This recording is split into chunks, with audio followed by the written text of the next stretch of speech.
Hi, and welcome to razzreviews. Today, I'm going to be reviewing Zack Snyder's Justice League. This is a new version of the 2017 Justice League movie, which saw the team up of DC's biggest heroes like Wonder Woman, Batman, Superman, Cyborg, Aquaman, and The Flash. However, due to a lot of circumstances, Zack Snyder could not complete his film and was replaced at some point by Joss Whedon, who did a lot of reshoots and sort of changed the movie, and we got this mishmash film at the end of the day. Since then, there was a giant campaign calling for the Snyder Cut, a cut of the film that is true to the vision of Zack Snyder. And somehow, miraculously, it happened. HBO Max adopted the project, gave Zack Snyder a bunch of money and told him, go ahead, make your vision. And he gave us this 4-hour film that's released online digitally on HBO Max, and now we're all watching it. I'm not gonna call it the Snyder Cut because it's not a cut. A director's cut is sort of a recut inclusion of deleted scenes that weren't there in the final theatrical release. That's a cut, like Blade Runner's director's cut or, the Lord of the Rings extended cut. This is not a cut, and I'm glad that it isn't, because it's a reboot, remake, reshoot, 4-hour fan servicey extravaganza, and it's awesome. Look, as many people know, I've had my ups and downs with Zack Snyder's vision of the DCEU. Some of his films I've liked, some of them didn't work for me at all. But at the end of the day, I will always take the side of the filmmaker. And in this particular case, the filmmaker has won. And that makes me happy, because it's really nice to see somebody who was sort of abused by a big studio and have his creative rights taken away, be able to get them back. That's always a great thing and an exciting thing for cinema and for storytelling. There is so much drama surrounding this film and its remake that it can make for an excellent telenovela. It has so much tragedy, money, power plays, heroes, villains, even a cult. I thoroughly enjoyed Zack Snyder's Justice League. It was a better film. It was miles and miles ahead of whatever we got in 2017. It is a far superior version. It had better character stories. It had better action. It had better, somehow pacing. And it worked much, much better than that bore fest. And that was my problem with the original Justice League. I actually didn't hate that movie.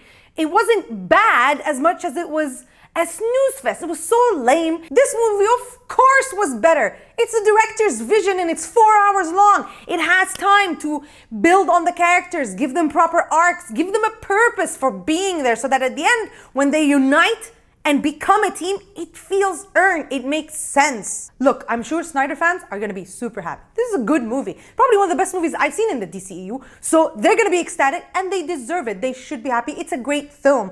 And I see the Snyder approach to this universe, which is sort of a darker tone, more serious, treating these characters like gods, as opposed to the light-hearted tone of the MCU films where they treat these characters as human beings with godlike powers. These are two different approaches, and both of them work just fine. We don't need one to copy the other. This is important. What's important is to make a good movie in either tone. Make a good, well-told story with good character arcs, with good character plot, with good themes, good visuals, and so on. That is what some of the films have failed to do on both sides sometimes, and some films do it really well. When it's done really well, in this version and in this approach, it's really awesome. And I hope that people working in DC moving forward give the filmmakers their vision. Give them the space to do their thing. Be patient. Don't be reactionary to everything that goes on online and with fandoms. Just pursue a certain vision and a certain direction. Let directors do their thing. You'll get good films at the end of the day. It's just a very simple equation. I'm gonna talk a little bit of spoilers, so this is sort of a spoiler alert for those of you who haven't seen the film. Every single member of the Justice League team got a better treatment in this film. Most notably, Cyborg. Cyborg really got the crap end of the stick in the 2017 Justice League, as some call it. That guy had such a cool story, very compelling arc, a lot of emotion, and he actually turned out to be essential to the plot. I don't know what the hell these people were thinking by cutting out like 60 or 70% of his scenes in his story. Why? He was the glue that kind of connected everything together when it came to the mother boxes, and you would throw him out of the movie. What are you thinking? It's a stupid, dumb decision, and once you watch this film with Cyborg's story, it's 1,000 times better. And it's actually a very sweet, beautiful, emotional, powerful story. Really well performed by both actors. I know now why Ray Fisher has been losing his mind on Twitter. Of course he would. I'd lose my mind if I put in such a great performance for such a great character story and I find it on the cutting room floor. Why would you do that? Why Why? It's stupid. Another character that was done justice.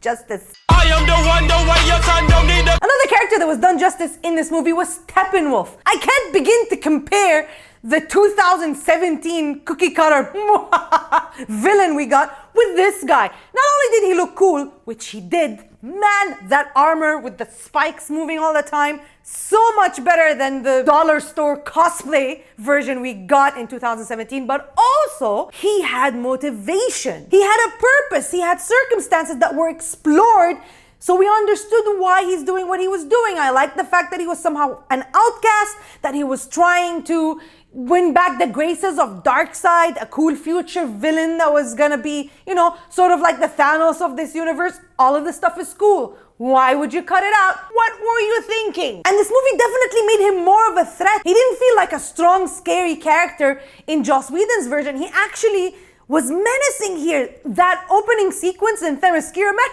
he wiped the floor with them. That sequence where they're playing sort of tag with the mother box, man, that was so cool, but it also showed how all of these Amazonians could not stand up to him, which makes sense when the four big heroes cannot take him on their own and they need Superman. It makes their need to bring Superman back work so much better and makes sense in the previous version. It didn't. It was just like, we can't beat him.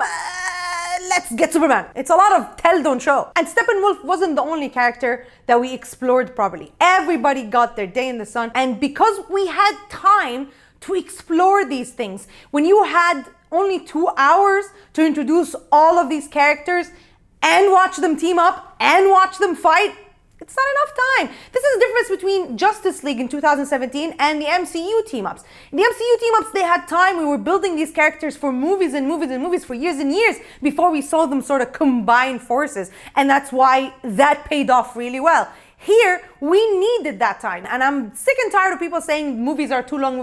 Guys, classic films were long. I've made this argument in my Irishman review. It's okay to let films take their time. I love the extended versions of The Lord of the Rings so much that I can't watch the shorter theatrical cuts. Did this movie need to be 4 hours long? Is an argument that I could accept, because I think it could have been maybe 3 hours and a half. There is a little bit of fat on that movie that could have been trimmed, even though I personally enjoyed every minute of it and I didn't feel like it dragged for too much. But towards the end, there was a little bit of a drag.